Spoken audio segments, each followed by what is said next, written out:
Pernahkah kalian merasa bahwa kebaikan kalian justru dibalas dengan hinaan? Bayangkan, setiap pagi bukan sapaan hangat yang diterima, melainkan caci maki yang menyayat hati. Gadis desa ini tidak punya apa-apa, kecuali kesabaran seluas samudra.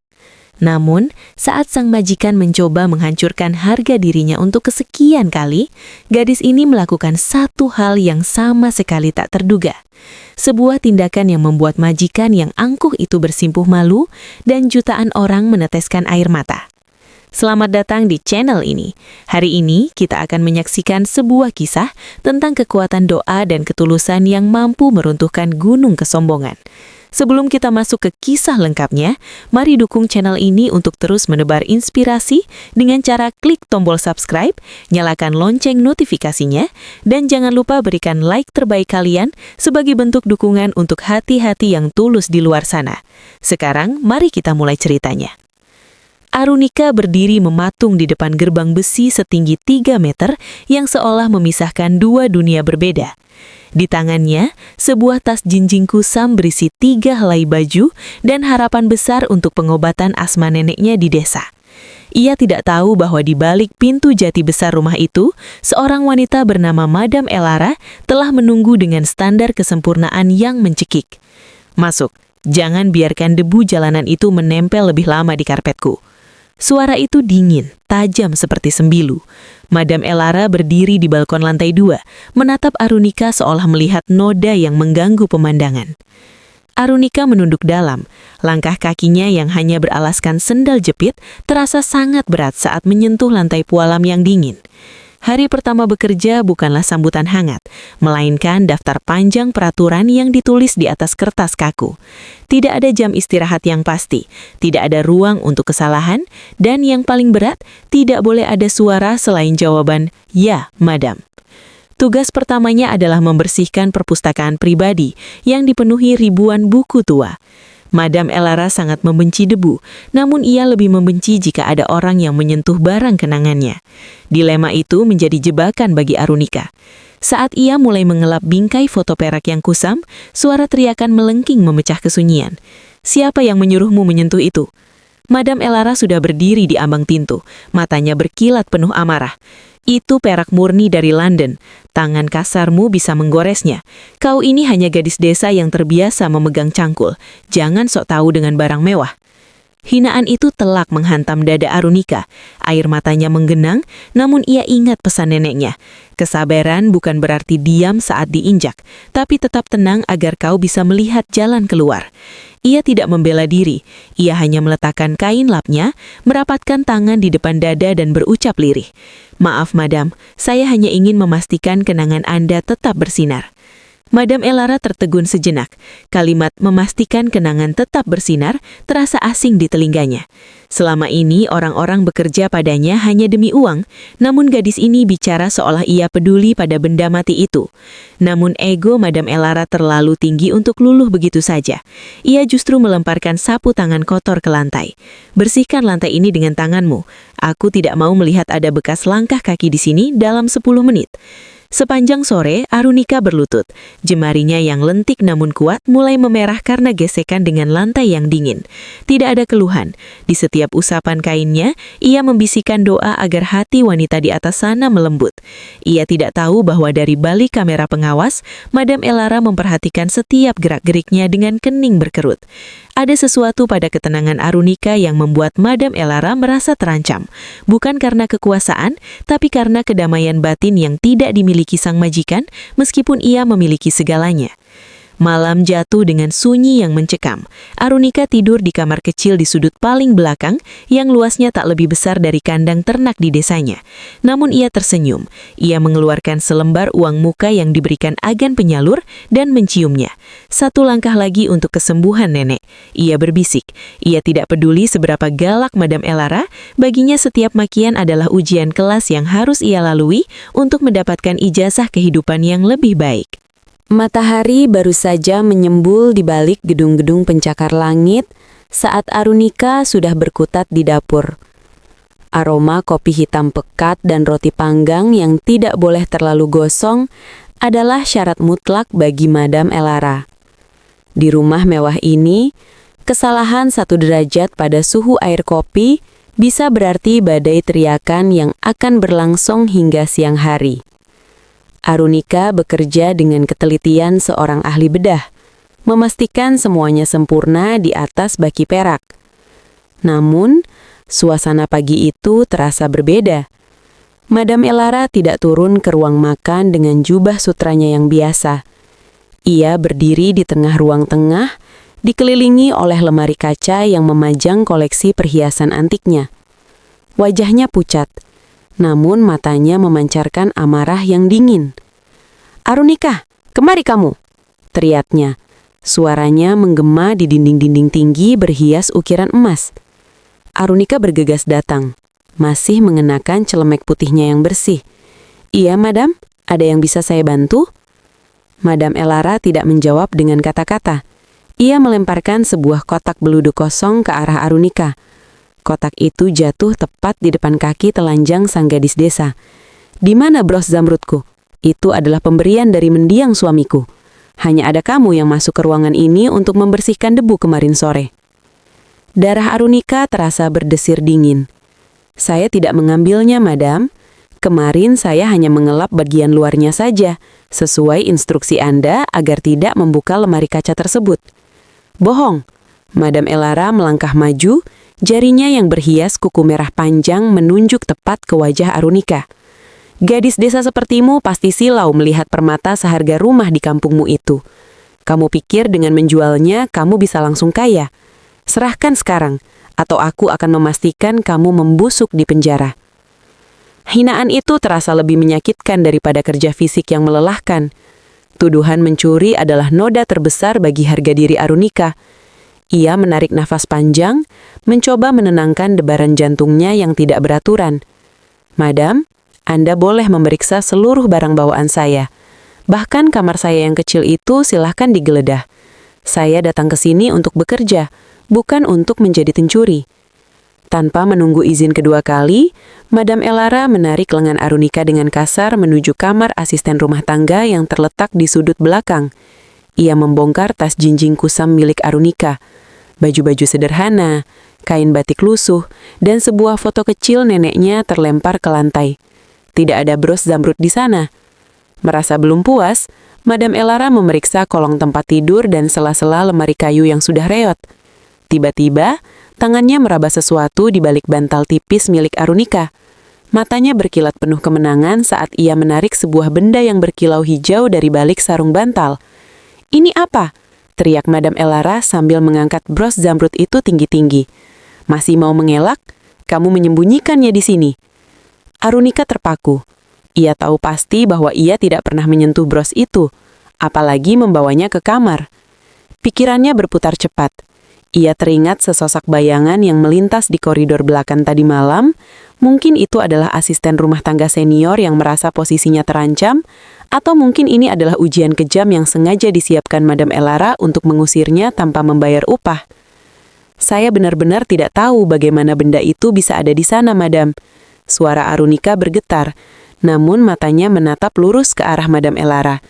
Tidak ada ketakutan yang kotor di sana, hanya kesedihan yang mendalam. "Cukup, aku tidak butuh penjelasan dari pencuri." Madam Elara mengangkat tangannya, hendak melayangkan tamparan.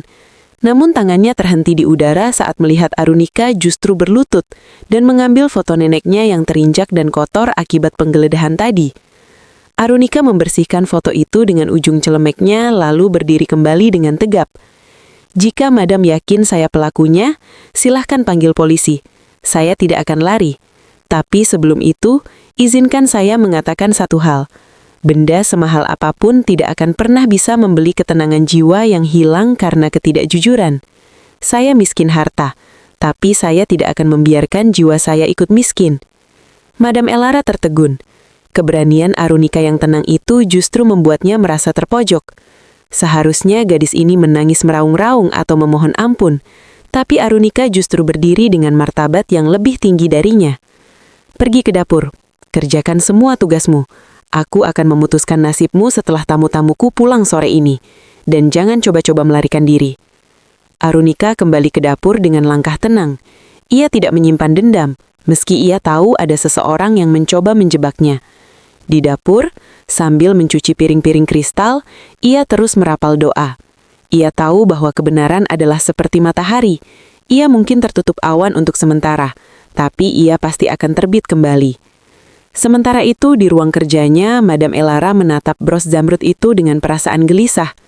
Ia teringat bahwa sistem keamanan CCTV di lorong belakang baru saja diperbaiki kemarin. Dengan tangan gemetar, ia membuka rekaman tersebut melalui laptopnya. Matanya membelalak saat melihat seorang pria, supir pribadinya sendiri, menyelinap masuk ke kamar Arunika pagi buta tadi saat Arunika sedang di dapur dan menyelipkan sesuatu di balik bantal. Ternyata musuh yang sebenarnya bukanlah gadis desa yang ia hina, melainkan orang yang selama ini ia percaya. Namun harga diri Madam Elara terlalu besar untuk mengakui kesalahannya begitu saja di depan Arunika.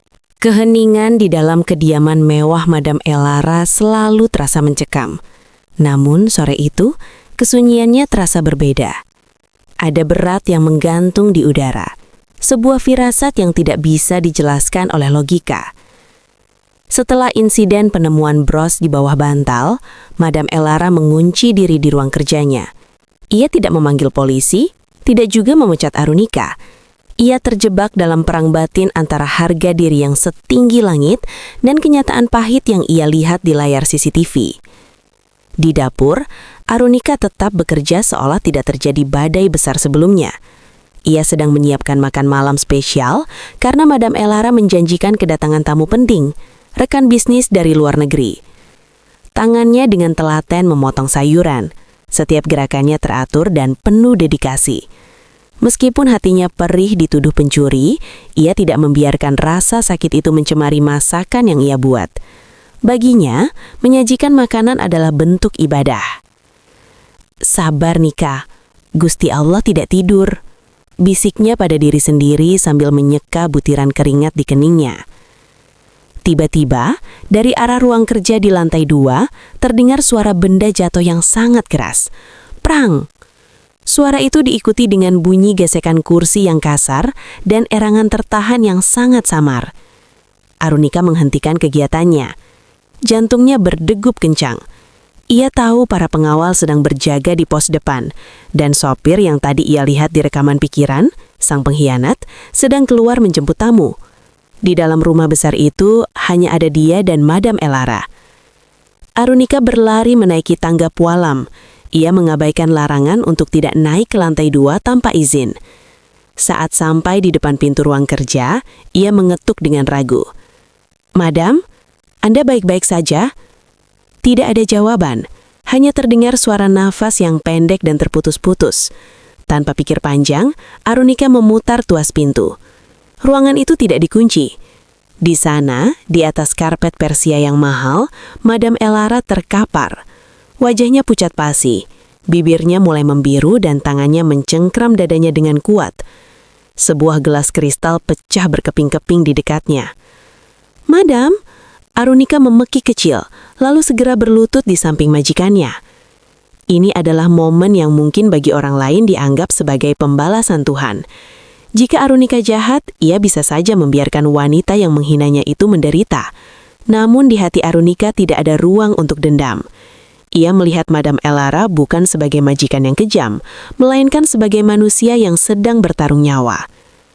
Arunika segera teringat pada serangan asma hebat yang sering dialami neneknya.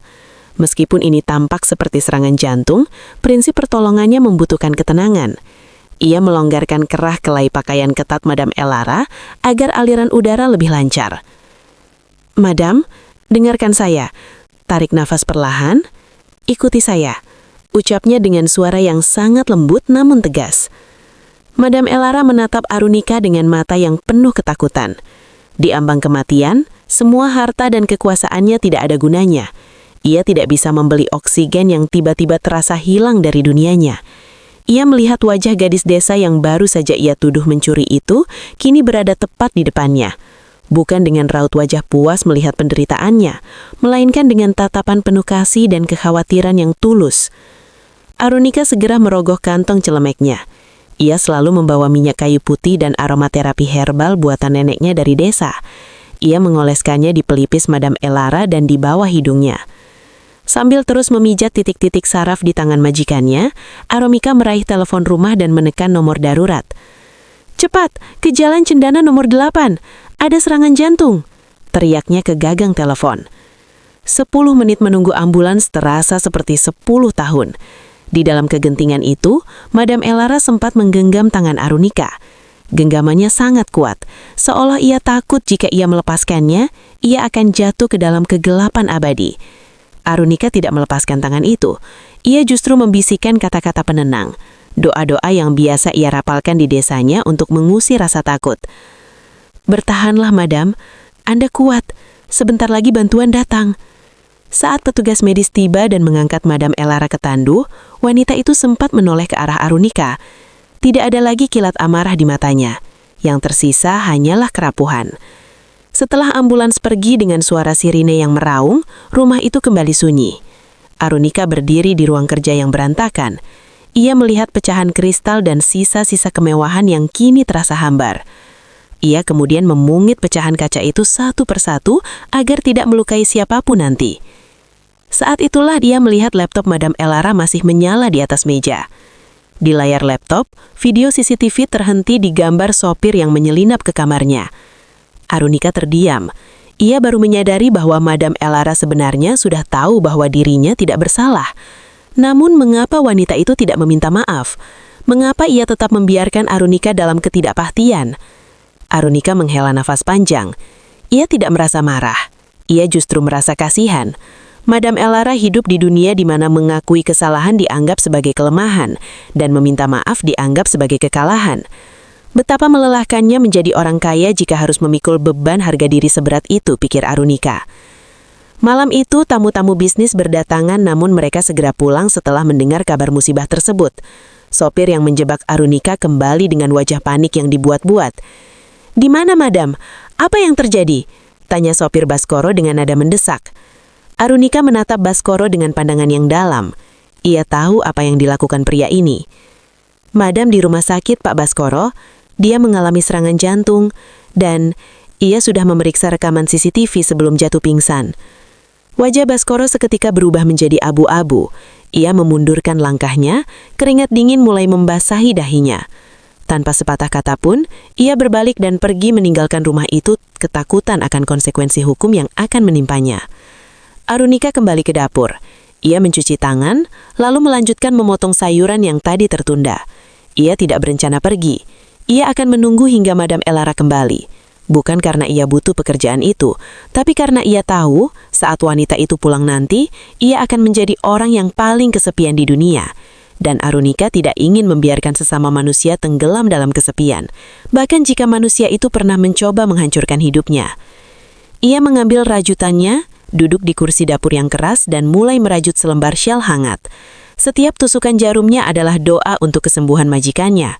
Ia percaya, hati yang paling keras sekalipun jika terus-menerus ditetesi oleh air ketulusan, suatu saat akan berlubang dan luluh juga. Rumah sakit adalah tempat di mana semua gelar dan kekayaan terasa tidak berarti di hadapan bunyi monitor jantung yang monoton. Namun, bagi keluarga besar Madam Elara, rumah sakit adalah arena untuk mengatur strategi. Ketika Madam Elara masih terbaring lemah di ruang pemulihan, rumah mewahnya di Jalan Cendana justru menjadi riuh oleh kedatangan tamu-tamu tak diundang. Mereka adalah saudara-saudara jauh Madam Elara yang selama ini hanya muncul saat perayaan besar atau ketika ada desas-desus tentang pembagian warisan. Dipimpin oleh Tuan Bramasto, sepupu Madam Elara yang licin, mereka masuk ke rumah itu seolah-olah sudah menjadi pemilik sah. "Di mana semua pelayan?" gertak Bramasto saat memasuki ruang tamu. "Kenapa rumah ini sesunyi kuburan?" Arunika muncul dari arah dapur dengan pakaian yang masih rapi meskipun matanya sembab karena kurang tidur. Ia baru saja kembali dari rumah sakit setelah memastikan Madam Elara ditangani oleh dokter terbaik. "Selamat siang, tuan-tuan dan nyonya-nyonya. Madam Elara masih dalam masa pemulihan. Saya diminta untuk menjaga rumah agar tetap tenang."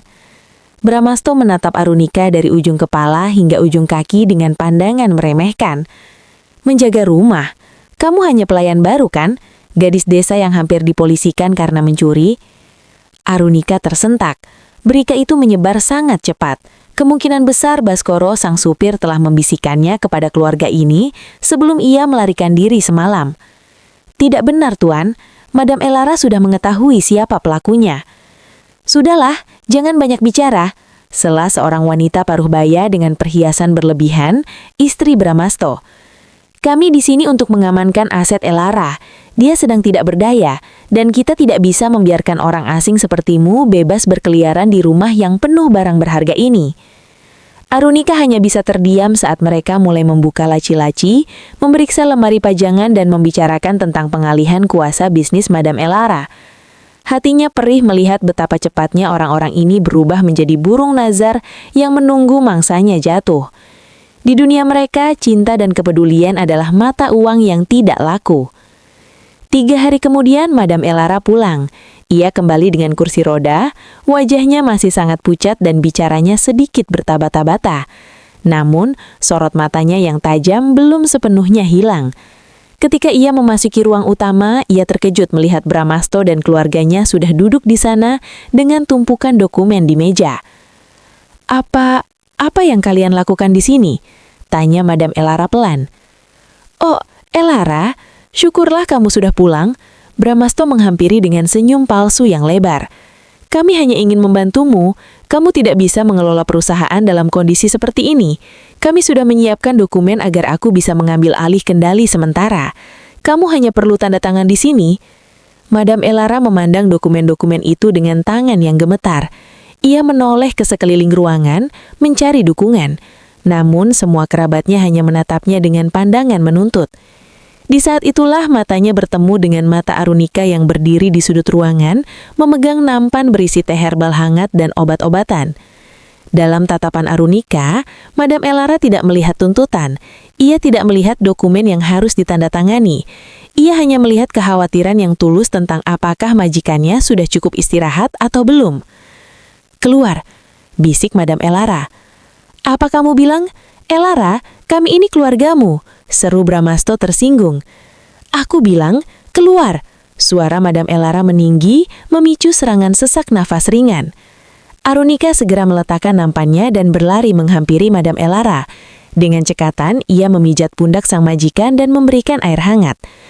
Tolong tuan-tuan, Madam butuh ketenangan. Dokter melarang adanya tekanan emosional, ucap Arunika dengan nada yang sopan namun sangat berani. Bramasto mendengus kasar. Kamu akan menyesal, Elara. Kamu lebih memilih berlindung di balik ketiak perayan bodoh ini daripada mempercayai darah dagingmu sendiri. Ingat, saat kamu jatuh nanti, jangan cari kami. Rombongan keluarga itu pergi dengan kemarahan yang meluap-luap, meninggalkan rumah dalam sunyi yang lebih berat dari sebelumnya. Madam Elara menyandarkan kepalanya di kursi roda. Air mata yang jarang terlihat kini mengalir di pipinya yang tirus. Kenapa kamu tidak pergi, Arunika? Baskoro sudah kabur setelah aku tahu kejahatannya. Keluargaku mencoba merampokku di siang bolong. Kenapa kamu, yang setiap hari kuhina dan kutuduh, justru tetap di sini? Arunika berlutut di samping kursi roda Madam Elara, menyelimuti kaki majikan dengan syal rajutan yang ia buat di rumah sakit. Karena nenek saya selalu bilang, Madam, pohon yang paling banyak dilempari batu adalah pohon yang buahnya paling manis. Anda keras karena Anda pernah terluka, dan saya tidak ingin membiarkan Anda menanggung luka itu sendirian. Madam Elara terdiam 1000 bahasa. Untuk pertama kalinya dalam puluhan tahun, tembok pertahanan yang ia bangun dengan keangkuhan dan kekayaan mulai runtuh. Ia melihat syal di kakinya, sebuah benda sederhana yang dibuat dengan tangan, penuh dengan ketulusan yang tidak bisa dibeli dengan saham perusahaan manapun. Arunika, panggil Madam Elara lirih. Bros itu aku tahu itu bukan kamu. Maafkan aku. Hanya 2 kata, namun bagi Arunika itu adalah kemenangan terbesar. Bukan kemenangan atas dendam, melainkan kemenangan atas kebencian. Namun drama belum akhir. Madam Elara tahu bahwa Bramasto tidak akan menyerah begitu saja. Pria itu memiliki koneksi gelap yang bisa membahayakan nyawa mereka berdua. Mulai besok, lanjut Madam Elara dengan suara yang lebih stabil. Kamu bukan lagi sekedar pelayan. Aku butuh seseorang yang bisa kupercaya untuk menjadi mataku di rumah ini. Apakah kamu bersedia, meskipun itu artinya kamu akan ikut terseret dalam bahaya yang diciptakan oleh keluargaku? Arunika menatap mata majikannya. Ia tahu resikonya besar. Ia hanya gadis desa yang ingin mencari uang untuk neneknya, tapi kini ia berada di tengah pusaran perebutan harta yang kejam. Namun, melihat kerapuhan di mata Madam Elara, ia tidak tega untuk berpaling. "Saya akan tetap di sini, Madam, selama Anda membutuhkan saya." Malam itu, di bawah cahaya lampu ruang tengah yang redup, dua wanita yang sangat berbeda ini mulai menyusun rencana. Mereka tidak tahu bahwa di luar sana, Brahmasto sedang menghubungi seseorang untuk menyingkirkan penghalang kecil yang ada di samping Madam Elara, yaitu Arunika. Teror tidak selalu datang dengan teriakan. Seringkali, ia datang dalam keheningan yang menyiksa. Sejak pengusiran keluarga besar itu, rumah di Jalan Cendana terasa seperti benteng yang terkepung. Madam Elara mulai memberikan kepercayaan lebih kepada Arunika. Namun hal itu justru membuat Arunika menjadi sasaran utama. Brahmasto tahu bahwa untuk menghancurkan pertahanan mental Elara, ia harus menyingkirkan orang yang menjadi sandarannya. Malam itu, hujan turun dengan derasnya. Arunika baru saja selesai memastikan semua pintu terkunci saat ia mendengar suara kaca pecah di lantai bawah. Ia berlari ke ruang tamu dan menemukan sebuah batu besar tergeletak di tengah lantai pualam, dikelilingi serpihan kristal jendela. Di batu itu terlilit sebuah kertas dengan tulisan merah yang mencolok. "Gadis kampung, pulanglah jika masih sayang nyawa. Ini bukan tempatmu." Tubuh Arunika bergemetar, namun ia tidak berteriak. Ia segera memungut batu itu dan menutup jendela yang pecah dengan kain tebal agar angin dingin tidak masuk ke kamar Madam Elara. Ia tidak ingin majikannya yang baru saja pulih mengalami serangan jantung lagi karena ketakutan. Keesokan harinya, tekanan semakin meningkat. Suplai bahan makanan yang biasa dikirim oleh vendor langganan tiba-tiba terhenti tanpa alasan jelas. Telepon rumah terus berdering, namun saat diangkat, hanya ada suara napas berat di ujung sana. Bahkan, pengawal baru yang disewa Brahmasto, yang seharusnya menjaga keamanan lingkungan, justru sering menatap Arunika dengan pandangan mengancam setiap kali ia membuang sampah keluar. "Arunika, kamu tampak pucat. Ada apa?" tanya Madam Elara saat mereka duduk di teras belakang. Elara kini lebih sering menghabiskan waktu dengan duduk diam, memandangi tanaman yang mulai dirawat Arunika. "Hanya kurang tidur, Madam," jawab Arunika singkat, berusaha tetap tegar. Ia tidak ingin membebani Elara dengan berita tentang ancaman-ancaman tersebut. Namun rahasia tidak bisa bertahan lama. Sore itu, seorang pria asing dengan pakaian safari rapi datang ke rumah. Ia mengaku sebagai pengacara yang diutus untuk membicarakan status hukum Arunika. Di depan Madam Elara, pria itu mengeluarkan sebuah berkas lama yang nampak kusam. "Madam Elara, apakah Anda tahu siapa sebenarnya gadis yang Anda pelihara ini?" tanya pria itu dengan nada provokatif. "Kami melakukan penelusuran ke desa asalnya. Arunika bukan sekadar gadis desa biasa. Ayahnya adalah mantan narapidana kasus pencurian di perkebunan besar 10 tahun lalu. Darah pencuri itu mengalir dalam dirinya. Apakah Anda masih ingin mempercayainya?" Madam Elara terdiam, menatap Arunika dengan pandangan bertanya. Sementara itu, Arunika merasa dunianya runtuh. Rahasia yang selama ini ia kubur dalam-dalam, alasan mengapa ia sangat giat bekerja untuk membersihkan nama keluarganya, kini dibongkar di depan orang yang paling ia hormati. "Benar, Madam," suara Arunika bergetar, namun matanya menatap tajam ke arah pengacara itu. "Ayah saya dipenjara karena mencuri pupuk untuk menyelamatkan tanaman warga desa yang gagal panen. Ia melakukan kesalahan demi orang banyak, dan ia telah menebusnya dengan nyawanya di dalam penjara. Sejak hari itu, saya berjanji tidak akan pernah menyentuh 1 rupiah pun yang bukan hak saya." Arunika berpaling ke arah Madam Elara. Air mata mulai mengalir. "Saya minta maaf karena tidak bercerita. Saya takut Anda akan memandang saya sama seperti orang-orang desa memandang keluarga kami." Pengacara itu tersenyum sinis, merasa telah memenangkan perdebatan. Namun reaksi Madam Elara justru di luar dugaan. Ia memukul meja dengan tangannya yang masih lemah. "Keluar," perintah Madam Elara kepada pengacara itu. "Tapi Madam, rekam jejaknya." "Aku bilang keluar. Aku tidak peduli siapa ayahnya. Aku sudah melihat dengan mataku sendiri siapa Arunika sebenarnya. Ia tidak mencuri saat aku memaki dan menuduhnya. Ia tidak pergi saat aku sekarat. Justru kalian yang mengaku berdarah biru dan berpendidikan yang mencuri ketenangan hidupku." Setelah pengacara itu pergi dengan wajah merah padam, suasana menjadi hening. Arunika bersiap untuk mengemasi barang-barangnya, mengira bahwa kejujuran ini tetap akan mengakhiri masa kerjanya. Namun Madam Elara meraih tangannya. "Arunika, jangan pergi. Aku juga punya rahasia," ucap Elara lirih. "Kekayaanku ini, sebagian dibangun di atas air mata orang lain oleh mendiang suamiku. Kita berdua adalah wanita yang mencoba hidup di bayang-bayang masa lalu pria di hidup kita. Jangan biarkan mereka menang dengan membuat kita merasa kotor." Momen itu menjadi titik balik yang kuat. Arunika bukan lagi pelayan, dan Elara bukan lagi sekadar majikan. Mereka menjadi dua orang yang saling menguatkan di tengah badai. Namun, Brahmasto belum selesai. Merasa cara halus dan teror psikologis tidak berhasil, ia mulai merencanakan sesuatu yang lebih gelap. Malam itu, saat Arunika sedang berada di dapur, ia mencium aroma aneh dari arah gudang belakang. Aroma gas yang bocor. Di saat yang sama, ia melihat bayangan seseorang berlari menjauh dari pagar belakang. Arunika segera menyadari bahayanya. Jika ia menyalakan lampu atau kompor, rumah ini bisa meledak. Ia berlari ke kamar Madam Elara, menggendong wanita yang masih lemah itu dengan kekuatan yang muncul dari rasa panik dan membawanya keluar menuju halaman depan. Hanya beberapa menit setelah mereka keluar, suara ledakan kecil terdengar dari arah dapur, diikuti dengan kobaran api yang mulai menjilat dinding kayu. Arunika berteriak meminta tolong, namun para penjaga di luar justru hanya menonton, seolah telah diperintahkan untuk tidak melakukan apapun. Dalam kepulan sumak dan bara api, Arunika menatap ke arah gerbang. Di sana Brahmasto berdiri di dalam mobilnya tersenyum puas menyaksikan kekacauan itu. Namun senyum itu memudar saat ia melihat Arunika tidak menangis. Gadis desa itu berdiri tegak di tengah hujan yang mulai turun, memeluk Madam Elara yang menggigil, dengan tatapan mata yang seolah berkata, "Kita tidak akan hancur semudah itu." Asap hitam masih mengepul dari puing-puing dapur rumah mewah itu saat fajar menyingsing. Madam Elara duduk di kursi taman, terbungkus selimut wol tebal, menatap nanar ke arah rumahnya yang kini tak ubahnya monumen kegagalan. Ia menyadari satu hal, di kota ini ia tidak lagi aman. Brahmasto telah menguasai jaringan keamanan dan hukum di sekitarnya.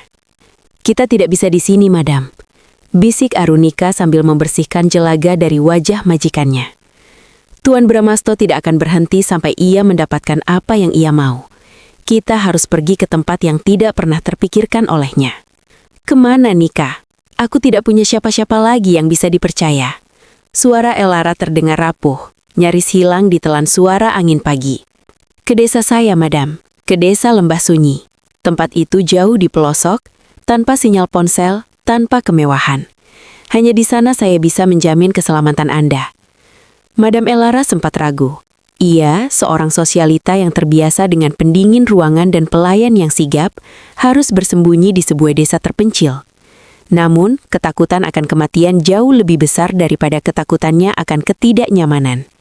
Dengan sisa tenaga dan tabungan tunai yang sempat diselamatkan Arunika dari brankas kamar, mereka memulai perjalanan panjang menuju pedalaman. Setelah menempuh perjalanan darat selama 10 jam, mereka tiba di sebuah desa yang dikelilingi perbukitan hijau dan kabut yang abadi. Desa itu indah, namun bagi Arunika, keindahannya menyimpan duri. Saat mereka memasuki gerbang desa dengan taksi tua, orang-orang tua yang duduk di depan warung mulai berbisik. Mata mereka tidak menatap ramah. Mereka mengenali wajah itu, wajah anak dari pria yang dulu dianggap membawa aib bagi desa. Rumah Arunika adalah sebuah gubuk kayu sederhana dengan lantai tanah yang dilapisi tikar pandan. "Ini rumah saya, Madam. Maaf, sangat jauh dari standar Anda," ucap Arunika rendah hati. Nenek Arunika yang sudah renta namun memiliki sorot mata yang bijaksana, menyambut mereka dengan dekapan hangat. "Nika, kau pulang bawa tamu?" tanyanya lembut. Setelah dijelaskan situasinya, sang nenek hanya mengangguk pelan. Hati yang tulus selalu punya ruang untuk tamu, sekalipun rumah ini sempit. Namun ketenangan itu hanya bertahan 1 malam. Pagi harinya, seorang pria parubaya bernama Pak Karsa, kepala desa sekaligus orang yang paling dirugikan saat ayah Arunika melakukan kesalahan 10 tahun lalu, datang dengan wajah ketus. Di belakangnya, beberapa warga membawa cangkul dan parang, seolah-olah sedang bersiap untuk pengusiran. "Arunika, kita dengar kau pulang membawa orang kota yang kaya. Teriak Mbak Karsa di depan halaman. Desa ini sudah tenang sejak ayahmu pergi ke penjara. Kita tidak mau ada masalah baru. Dan ingat, hutang moral ayahmu pada warga di sini belum lunas. Madam Elara yang sedang mencoba minum air putih dari kendi tanah liat, gemetar mendengar teriakan itu. Ia ingin marah, ingin menunjukkan kekuasaannya, namun ia sadar bahwa di sini, uang dan gelarnya tidak berlaku. Arunika keluar menghadapi kerumunan itu. Pak Karsa, warga sekalian, saya pulang bukan untuk membawa masalah. Saya membawa seorang teman yang sedang sakit dan butuh perlindungan. Juga ini tentang ayah saya sudah bekerja keras bertahun-tahun untuk mengirimkan uang ganti rugi ke kas desa setiap bulan. Bukankah itu cukup? Uang tidak bisa menghapus malu, Nika, sahut seorang warga lain. Melihat Arunika di pojokan, tiba-tiba Madam Elara berdiri dari kursi kayunya. Ia melangkah perlahan ke ambang pintu, bersandar pada pilar kayu agar tidak jatuh. Keanggunannya yang alami, meski dalam kondisi sakit, membuat warga terdiam sejenak. Tuan-tuan, suara Elara terdengar tenang namun berwibawa. Gadis ini, yang kalian hina karena masa lalu ayahnya, adalah satu-satunya manusia yang menyelamatkan nyawa saya saat semua orang yang saya anggap keluarga mencoba membunuh saya demi harta.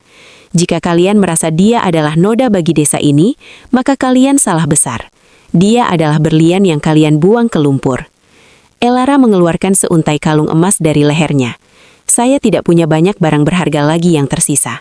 Tapi jika ini bisa membuat kalian mengizinkan kami tinggal di sini dengan tenang untuk beberapa minggu, ambillah. Gunakan untuk memperbaiki balai desa kalian yang reot itu. Warga terpaku. Mereka melihat ketulusan di mata Elara dan keberanian di mata Arunika. Pak Karsa menatap kalung emas itu, lalu menatap Arunika. Ada rasa malu yang mulai merayap di hatinya. Ternyata, gadis yang ia rendahkan justru memiliki martabat yang jauh lebih tinggi darinya. Simpan kalungmu, Nyonya, ucap Pak Karsa akhirnya. Suaranya melembut. Jika Arunika memang menjamin keamananmu, silahkan tinggal. Tapi ingat, jangan bawa orang-orang kota yang jahat itu ke sini. Hari-hari berikutnya menjadi masa penyembuhan yang unik bagi Elara. Untuk pertama kalinya, ia belajar mencuci di sungai, menghirup udara yang tidak bercampur polusi, dan makan nasi hangat dengan sambal korek buatan nenek Arunika. Ia melihat bagaimana Arunika sangat dihormati oleh anak-anak desa karena ketelatenannya mengajar mengaji dan merajut. Namun kedamaian di desa Lembah Sunyi hanyalah jeda singkat sebelum badai yang lebih besar. Di kota, Bramasto tidak tinggal diam. Ia telah menyewa detektif swasta dan melacak rute taksi yang membawa mereka. Ia tahu bahwa menghabisi Elara di tengah hutan akan jauh lebih mudah daripada melakukannya di tengah kota. Suatu malam, saat penduduk desa sedang terlelap, suara raungan mesin mobil off-road terdengar mendekat dari arah jalan setapak di bawah bukit. Arunika terbangun. Indranya yang tajam sebagai anak desa segera menangkap tanda bahaya.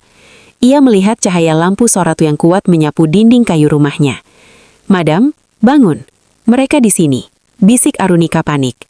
Bramasto telah datang, dan kali ini ia tidak membawa pengacara. Ia membawa orang-orang bersenjata yang siap meratakan apa saja demi sebuah tanda tangan di atas surat kuasa warisan. Desa Lembah Sunyi yang tenang kini berubah menjadi medan pertempuran antara ketulusan dan ketamakan. Suasana desa Lembah Sunyi yang biasanya hanya dihiasi suara jangkrik, malam itu pecah oleh deru mesin mobil yang dipaksa mendaki jalanan berbatu.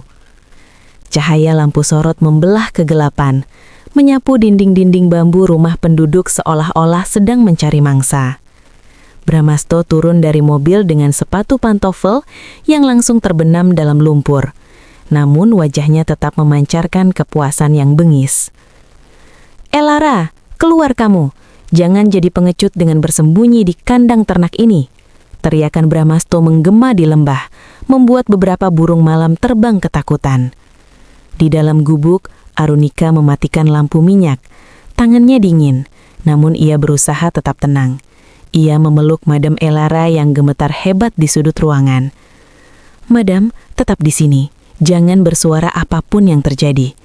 "Nenek, bawa Madam ke kolong dapur yang terhubung dengan jalan pelarian ke hutan," bisik Arunika. "Nika, apa yang akan kamu lakukan?" tanya Madam Elara dengan suara bergetar. "Saya akan menghadapi mereka. Di desa ini, mereka tidak punya kekuasaan. jawab Arunika dengan keyakinan yang luar biasa.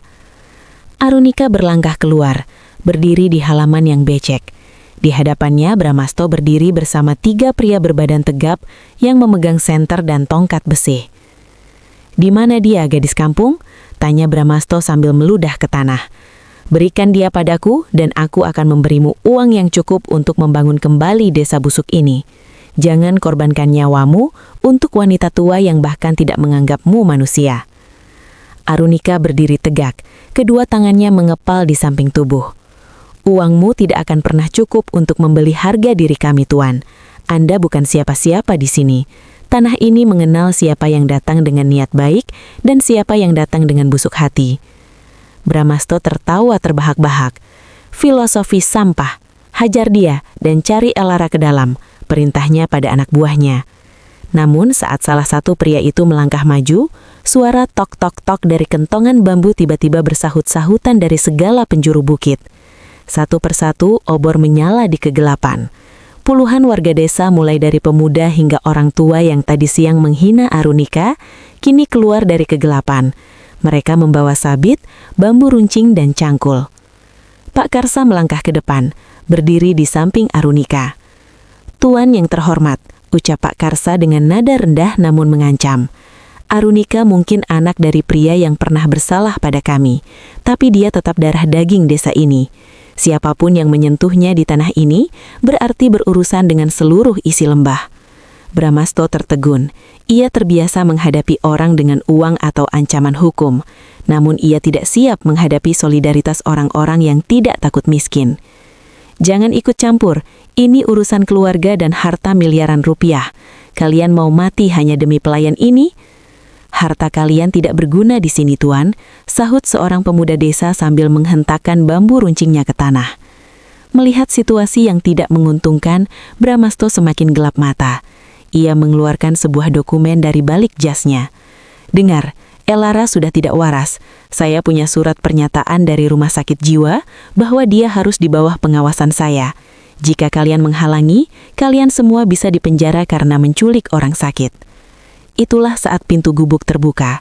Madam Elara keluar dengan langkah yang mantap, meskipun masih dibantu oleh nenek Arunika.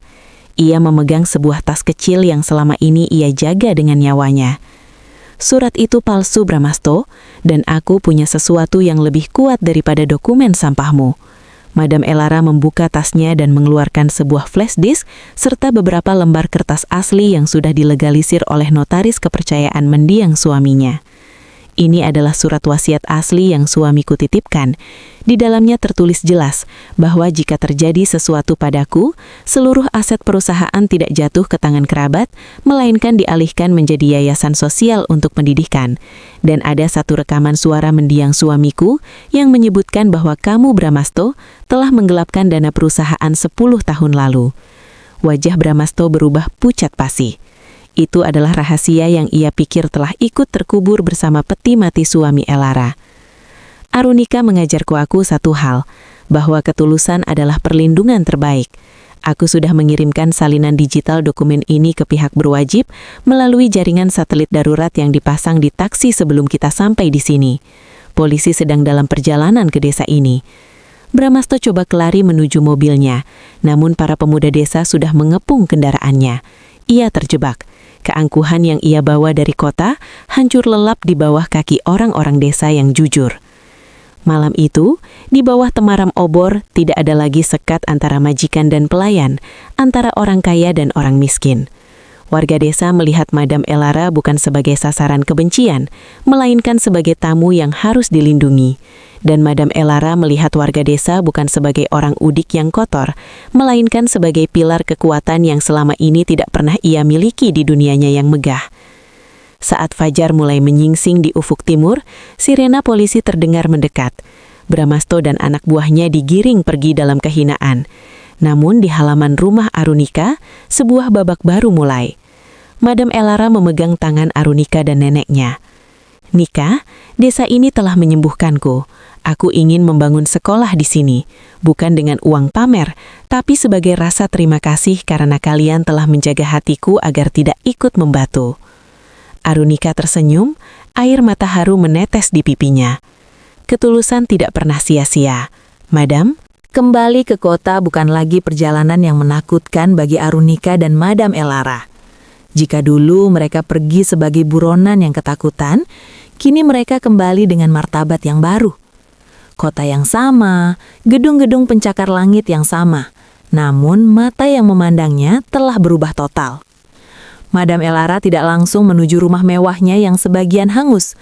Tempat pertama yang ia kunjungi adalah kantor kepolisian pusat dan gedung pengadilan. Dengan dokumen asli di tangan dan kesaksian warga desa yang dibawa langsung sebagai saksi kunci, kebohongan Brahmasto runtuh seperti istana pasir. Tidak butuh waktu lama bagi pihak berwajib untuk membongkar jaringan penggelapan dana dan rencana percobaan pembunuhan yang disusun oleh sang sepupu. 1 bulan kemudian, sebuah acara besar digelar.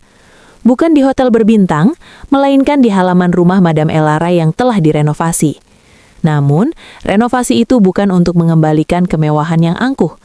Bagian rumah yang dulu hangus kini diubah menjadi sebuah perpustakaan megah dan pusat pelatihan keterampilan bagi anak-anak kurang mampu. "Terima kasih sudah datang," ucap Madam Elara di atas podium kecil. Ia tidak lagi mengenakan perhiasan yang berlebihan.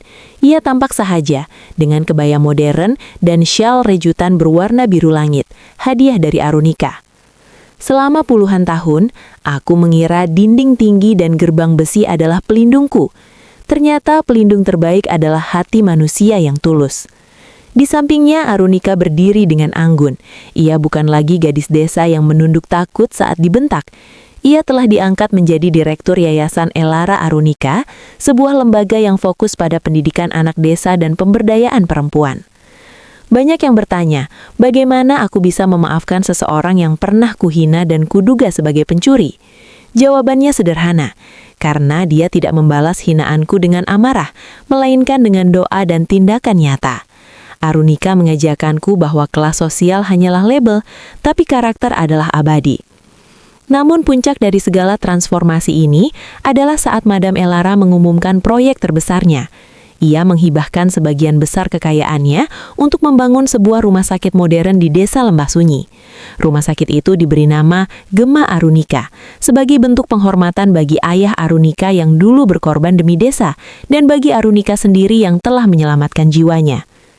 Setelah acara selesai, Arunika menghampiri Madam Elara di taman belakang.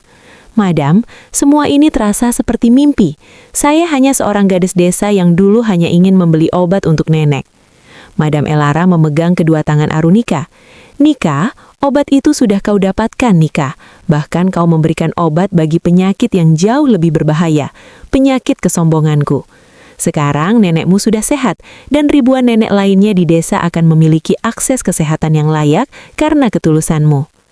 Tiba-tiba seorang pria muda datang membawa kotak kecil. Dia adalah asisten baru yang direkrut berdasarkan kejujuran, bukan koneksi. "Madam, kiriman dari desa sudah datang." Arunika membuka kotak itu. Isinya adalah rajutan-rajutan tangan dari ibu-ibu di desa Lembah Sunyi. Mereka mulai memproduksi kerajinan tangan yang kini laku keras di pasar internasional berkat bantuan pemasaran dari yayasan. Arunika melihat selembar kain batik yang dulu pernah dibuang Brahmasto ke lantai saat penggeledahan. Kain itu kini telah dibingkai indah dengan tulisan di bawahnya. "Kebenaran mungkin terinjak, tapi takkan pernah hancur." Malam itu mereka berdua duduk di balkon lantai 2, menatap lampu-lampu kota yang berkelip-kelip. Tidak ada lagi suasana mencekam, yang ada hanyalah kedamaian. "Nika," panggil Elara pelan, "apa rencanamu selanjutnya?" Arunika tersenyum, menatap ke arah langit yang bertabur bintang. "Saya ingin kembali ke desa bulan depan, Madam. Bukan untuk bersembunyi lagi, tapi untuk meresmikan perpustakaan pertama di sana. Saya ingin anak-anak di desa tahu bahwa mimpi mereka tidak terbatas oleh luasnya sawah." "Aku ikut," sela Elara cepat. "Aku ingin belajar menanam padi darimu, kali ini tanpa mengeluh tentang debu." Keduanya tertawa, tawa yang murni, tawa yang lahir dari perjalanan panjang antara benci menjadi cinta dan antara majikan menjadi sahabat sejati. Kisah mereka pun viral ke seantero negeri, bukan karena kemewahannya, tapi karena pesan moralnya yang kuat, bahwa di dunia yang semakin keras ini, ketulusan hati adalah satu-satunya bahasa yang bisa dipahami oleh semua orang, sekasar apapun hati mereka. Arunika, sang gadis desa, telah membuktikan bahwa meskipun tangan sering terkena lumpur, hati harus tetap sebening kristal. Karena pada akhirnya, bukan seberapa banyak harta yang kita miliki yang akan diingat dunia, melainkan seberapa banyak hidup orang lain yang kita sentuh dengan kebaikan. Sahabat, kisah Arunika dan Madam Elara mengajarkan kita sebuah rahasia besar kehidupan, bahwa ketulusan adalah bahasa yang tidak perlu diterjemahkan. Meski kebaikan kita seringkali dibalas dengan hinaan, jangan pernah membiarkan kebencian orang lain mengubah hati kita menjadi keras. Ingatlah, emas tetaplah emas meski tertimbun di dalam lumpur yang paling dalam sekalipun. Balaslah kejahatan dengan keanggunan sabar, karena pada akhirnya kelembutanlah yang akan meruntuhkan kesombongan. Terima kasih banyak telah meluangkan waktu berharga kalian untuk menyaksikan kisah inspiratif ini sampai selesai. Dukungan kalian sangat berarti bagi kami untuk terus menyebarkan pesan-pesan positif ke seluruh penjuru dunia. Jika kalian tersentuh dengan kisah ini, jangan lupa berikan like, tuliskan pendapat kalian di kolom komentar, dan share video ini kepada orang-orang tersayang. Bagi kalian yang belum bergabung, silahkan klik tombol subscribe dan aktifkan loncengnya agar tidak ketinggalan kisah penuh hikmah selanjutnya. Sekali lagi terima kasih, tetaplah menjadi pribadi yang tulus, dan sampai jumpa di video berikutnya.